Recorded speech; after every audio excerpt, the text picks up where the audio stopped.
Hello guys, तो कैसे हैं आप लोग। आफ्टर वीकेंड आज पाकिस्तान स्टॉक एक्सचेंज दोबारा ओपन हुई है और वो कुछ खासा अच्छा परफॉर्म नहीं करी। तो देखें, इसकी एक मेन कॉज यही है कि जो ईरान की वॉर चल रही है। मैं आपको थोड़ा सा कॉन्टेक्स्ट दे देता हूँ और कुछ स्टॉक्स के बारे में बता देता हूँ, जिससे आपको एकदम क्लैरिटी हो जाए कौन से स्टॉक्स जो हैं अभी स्टेबल हैं। अगर तो अभी आपसे पूछा जाए कि आपको क्या लगता है कि वॉर कब रुकेगी यूएस की और ईरान की, तो ऑफकोर्स किसी के पास उसका जवाब नहीं। इवन के डोनाल्ड ट्रंप के पास उसका जवाब नहीं है। 1 घंटे वो बोल रहा है कि 48 आवर्स के अंदर मैं कुछ कर दूंगा, अगले दिन वो बोल रहा है 78 आवर्स में कुछ कर दूंगा, अगले दिन वो बोल रहा है कि मैं एक दिन और बढ़ा दे रहा हूँ। तो उसको खुद को नहीं पता कि क्या हो रहा है, और इवन ईरान को भी नहीं पता कि कब ये वॉर स्टॉप होगी, क्योंकि ईरान जो है अपनी जो डिमांड्स रख रहा है जब तक वो पूरी नहीं होंगी वो स्टेट ऑफ हार्मूज को ओपन नहीं करेंगे, और स्टेट ऑफ हार्मूज जब तक ओपन नहीं होगा तब तक ये वॉर नहीं रुकेगी। तो ये पूरा एक सर्कल चल रहा है, जिसकी वजह से ये सारी इन्फ्लेशन, सारी प्रॉब्लम्स जो है क्रिएट हो रही है। अब इसको हम थोड़ा सा कनेक्ट करते हैं पेट्रोल प्राइस से। आपको पता है कि स्टेट ऑफ हॉर्मूज बंद है, 20% ऑफ द ऑयल वहां से ट्रांजिट होता है। पाकिस्तान का ऑलमोस्ट मेजोरिटी ऑफ ऑयल जो है वहां से ट्रांजिट होता है।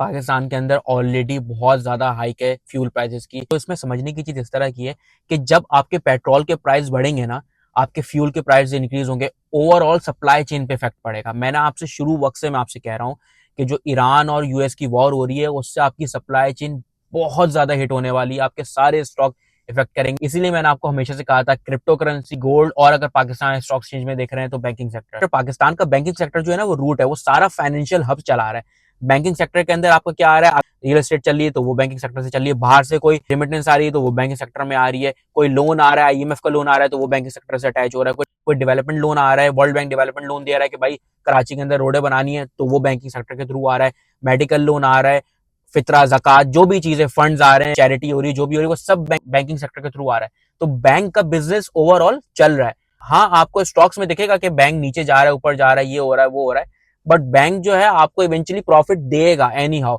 आप देखेंगे बैंक जो है as compare to other stock थोड़ा थोड़ा स्टेबल हो रहा है, कम गिरता है, लेकिन वो अपनी मार्केट दोबारा पकड़ता है। थोड़ी प्रॉब्लम्स होती है बट अगेन वो पकड़ता है। बैंकिंग सेक्टर के जो स्टॉक्स हैं उसको बहुत वाइजली चूज करो, ऐसे स्टॉक्स को चूज करो जिनकी एक वर्थ है, जिनके ऊपर ट्रस्ट बिल्ड हुआ है। तुम मुझे एक बात बताओ, कौन कौन सा पाकिस्तान का ऐसा बैंक है जो इंटरनेशनली ऑपरेट हो रहा है? उन बैंक को देखो ना, उनकी क्रेडिबिलिटी देखो। रेमिटेंस के लिए उन बैंक को ज्यादा यूज किया जाता है, उन सारे बैंकों की तरफ लोग ज्यादा जाते हैं। ठीक है, और अभी भी जिसने बीओपी में या जिस और भी बैंक के अंदर लगाया हुआ है, आपको घबराने की जरूरत नहीं है, आपका पैसा रिकवर होगा। इवेंचुअली सारी चीज देखो, इवेंचुअली जो और भी स्टॉक्स है ना वो भी रिकवर हो जाएंगे। अगर अभी भी आप लोकल इन्वेस्टमेंट के ऑप्शन ढूंढ रहे हैं तो मैं आपको रिकमेंड करूंगा कि आप बैंकिंग सेक्टर में इन्वेस्ट करें, एनी हाउ बैंकिंग सेक्टर में इन्वेस्ट करें। बैंकिंग सेक्टर आपको दे के जाएगा। इसी तरह की इन्फॉर्मेटिव वीडियोस के लिए मुझे फॉलो करें और इस वीडियो को शेयर करें अपने दोस्तों के साथ जो कि परेशान है कि पाकिस्तान स्टॉक एक्सचेंज के अंदर जो स्टॉक्स गिर रहे हैं, हमारे बैंकिंग के स्टॉक्स गिर रहे हैं, या कहाँ इन्वेस्ट करें, ताकि उनको आइडिया हो कि किस तरह स्टॉक्स में इन्वेस्ट करना और किस तरह ये सारी क्रोनोलॉजी चल रही है।